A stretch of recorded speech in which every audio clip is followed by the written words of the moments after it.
Before the Power Rangers could ever hop in their mighty Megazord, another superhero got the chance to do it themselves. That being your friendly neighborhood Spider-Man. Let's talk about it.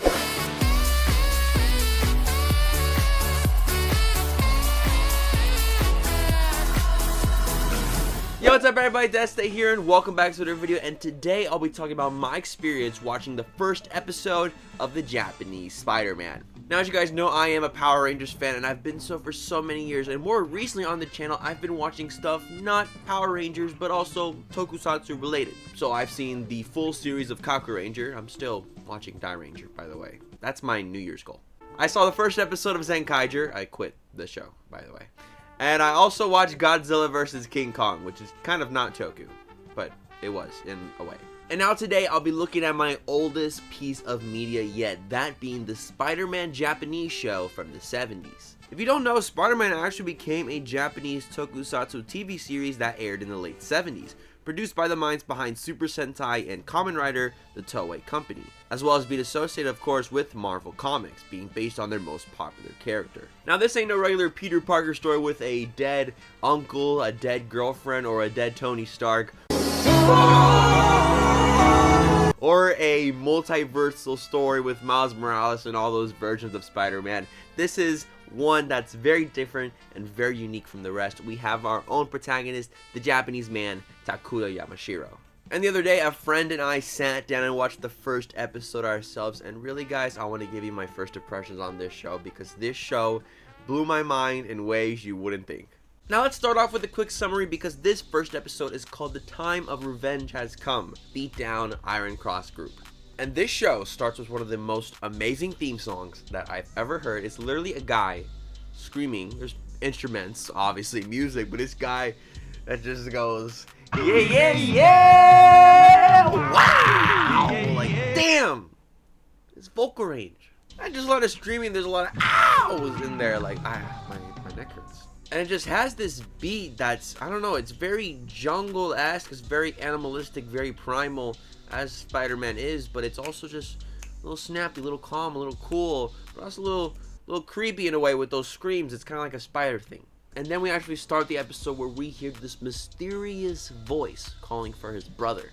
That being a ship sent from Sky, from space itself, the robot Leopardon, but more on that in a second. But elsewhere, we actually see our protagonist doing some tricks on her motorbike.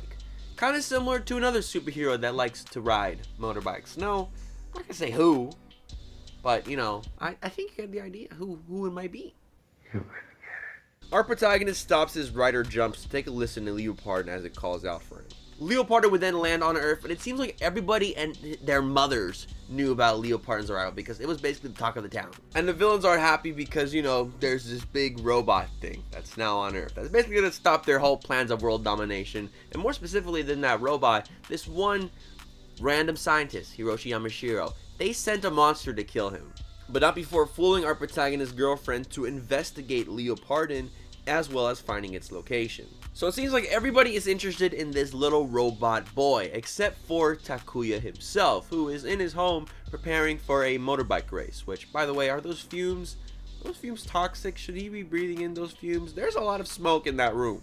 But then Takuya would come in and his father, the scientist, Hiroshi Yamashiro, basically tells him, chill out, just go to the race, we'll take care of it.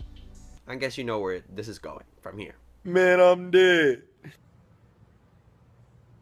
Quick question before we continue. I just want to know, funny question, not Japanese Spider-Man related, but who is your favorite movie version of Spider-Man? It's a big debate. Who could it be? Tobey Maguire, Andrew Garfield, or Tom Holland? Let me know in the comments down below and leave a like to lock in your answer.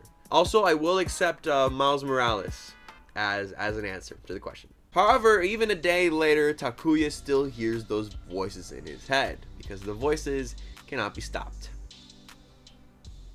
I hear them too. Down by the crash site, the Yamashiros and Hitomi split up to search for the robot, while the villain, Amazonis, tracks and unleashes her creature, Boken Ryu, which starts as a little tiny little figure but actually grows to human size in the most JPEG-ish of ways. Like, this is one of the most crazy effects that I've seen in Toku, literally because of how simple it is. They literally took a JPEG or a PNG of the monster and just did this. They did this, look.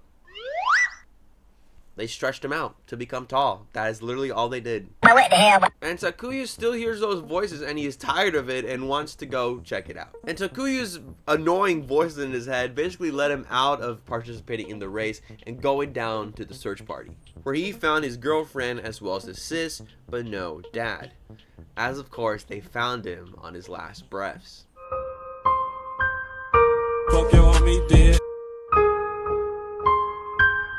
Fuck your homie dead. Basically telling his son that he's been tracking the activity of these villains but doesn't really know who they are, and the only person that can stop him is Takuya himself. Takuya's dad would ultimately pass away in a sense, but as Takuya would follow some animal trails, he would be attacked by the Iron Cross group. And basically insert a 2-minute clip of Takuya just getting whooped from monsters, and eventually landing in a cave and in a hole where Amazonas, that's a weird name by the way, presumed he was dead and left him for so. We'll be right back to Spider-Man, part of Este on ABC Family. And by the way, don't forget to subscribe and ring the notification bell to join the E-Squad today. There's over 70,000 of you. I upload Power Ranger videos all the time, and also Toku videos sometimes too. I'm still trying to watch Die Ranger. I'll finish it one day, guys. Now, back to Spider-Man, part of Este on ABC Family. But this, my friends, is where stuff gets interesting as we meet Gariya from the planet Spider. There's a planet named Spider. He was an old man from the planet and saves Takuya from his wounds in the battle. Like in Spider-Man fashion, placing a bracelet on his wrist to insert spider extract, saving his life at the cost of his own. I was laughing when I read this because I was thinking about just watching this and I just found this so funny. Like Takuya got cut in his neck like during the fight and the old man's like, alright, I got you. Puts a bracelet on like it's an EpiPen or something and just it puts some spider extract on him and boom, he's saved. Turns out this guy had been trapped in that cave for 400 years, enduring poisonous spiders, and decided to pass on this power to someone who deserved it. And since Takuya was the only one who could listen to this old man and Leopard in a way, he was the one.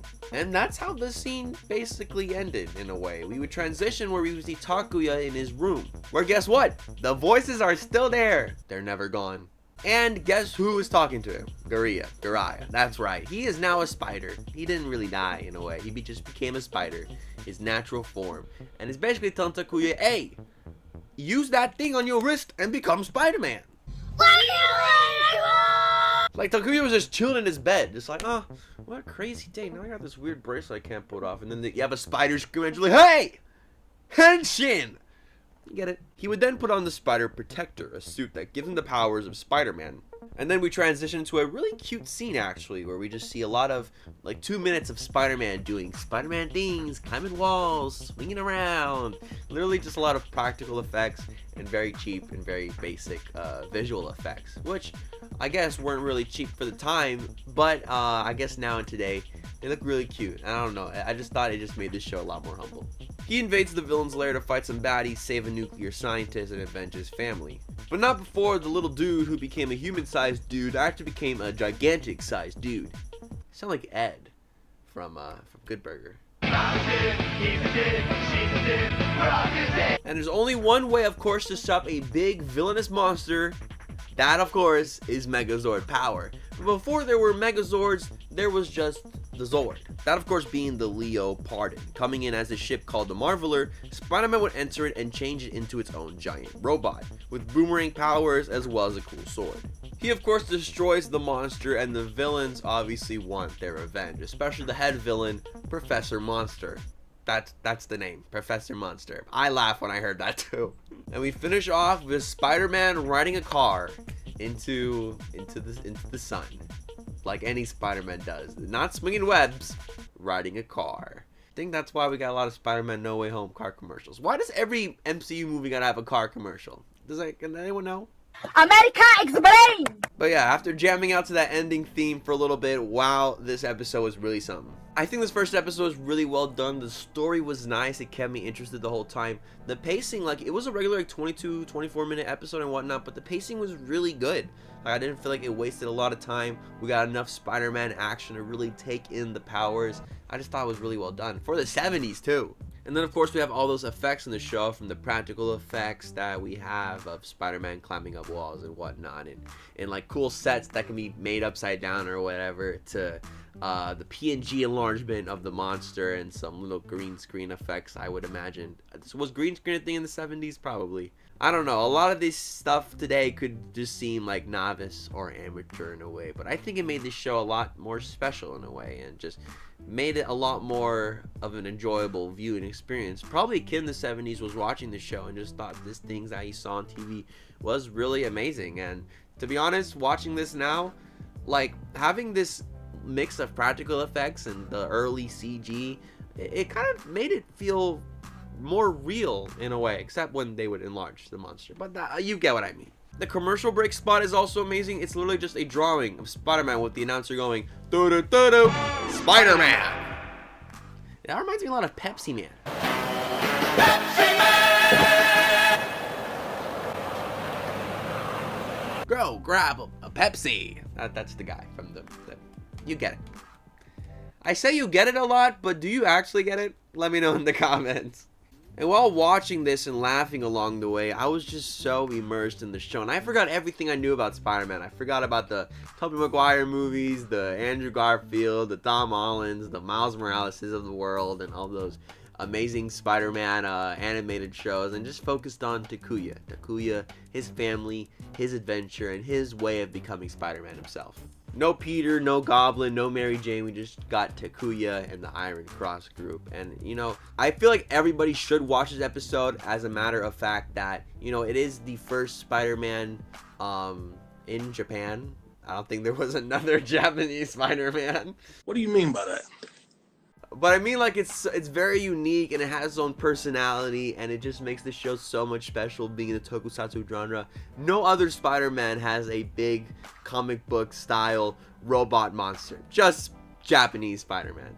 The music was also very good, like I said earlier on with that intro. It's very animalistic, very primal, but, you know, a little snappy, a little groovy, a little creepy as well. But going back to the effects for a second, not even about effects. They would actually just reuse a lot of shots. That is another thing I noticed. Either they would use a shot zoomed in, they would reuse a shot again and again and again, like at the same time. The mix of the humble effects and the story and just how so intertwined they both are and how invested I became, it just made this a jungle of emotions while watching. There was also giant robots, so I think it just made everything more cool. The series aired a mere 15 years before Mighty Morphin Power Rangers aired on American televisions, and this Japanese production had a lot of big moments for it. For the genre, Spider-Man is a notable entry, because it is Toei's first series to use the concept of a hero fighting a monster that would grow, requiring the hero to summon a giant robot. This would later become a staple in the Super Sentai franchise, beginning with Battle Fever J. And Leopardon is essential to the whole Japanese Spider-Man show. Leopardon is probably one of my favorite parts of the show because he was a ship that can transform into a robot dude. I love that. And the spider aesthetic is very minimal across Leopardon. It's more giant robot than giant spider robot. But the point comes across. It makes the Japanese Spider-Man unique and really just give this a tokusatsu edge that no other Spider-Man could have. And the fact that this show exists alone is crazy. Like, this was the 70s. This is a co-production with an American comic book publisher and a Japanese superhero show maker. Like, this is absolutely insane. And the fact that Stan Lee was a big part of making this happen is absolutely mad. And, you know, they just come together for their love of superheroes. This cultural exchange is just insane for the 70s and is insane now looking at it today in 2021. And Takuya as the protagonist was just so interesting to watch in this show, as his cluelessness of his father and his scientific discoveries, with him being a motorbike aficionado. And just to see his eyes of passion when fighting as Spider-Man, even though you can see the mouth and the mask. It was all just amazing to see. So this Japanese Spider-Man definitely takes the role as being the best Spider-Man, who was also an emissary from hell. And that is it for my review of the first episode of the Japanese Spider-Man show. Did you see this first episode? Let me know your thoughts and opinions in the comments down below. If you want to see a full video review of the whole Japanese Spider-Man series, please leave a comment down below. I would love to know who would want to see it. Don't forget to follow me on Twitter, ddonfuego. I'm also on Instagram, notdonfuego. Have a good morning, evening, afternoon, wherever you're at. And of course, and as always, stay awesome, everybody.